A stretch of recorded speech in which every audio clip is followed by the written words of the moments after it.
Welcome back, everybody. Today, I'm going to teach you how to disable right-click in Squarespace. This is a useful feature if you want to add an extra layer of protection to your website's content, making it slightly more difficult for visitors to download images or copy text directly.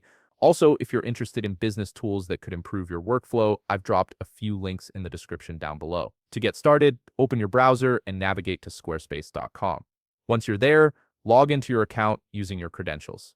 This will bring you to your Squarespace dashboard where you can manage all your websites and settings. Once you're on the dashboard, you'll see all the websites associated with your account. Simply click on the website where you want to disable the right-click functionality. This action will open up the specific settings and options for that particular site.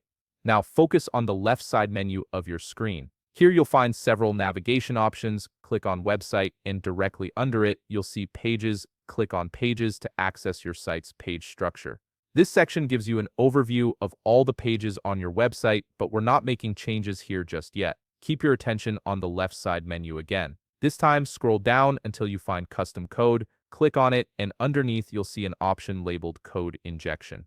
Go ahead and click on Code Injection. This is where we'll be adding the custom code that disables the right-click feature across your entire website. Now for this tutorial, I've already prepared the code you'll need, so feel free to pause the video at this point so you can copy it accurately. Having the code ready beforehand makes this process much smoother and ensures you don't run into any syntax errors. Once you've copied the code, return to the code injection page.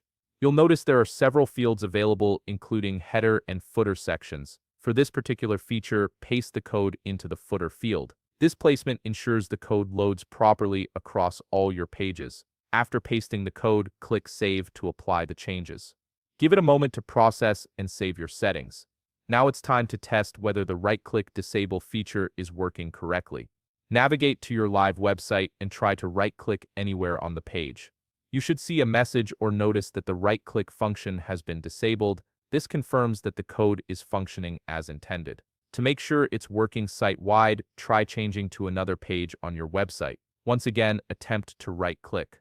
You'll find that the right-click is disabled on all of your pages, not just the one you were initially viewing. This universal application means your entire site is now protected with this feature.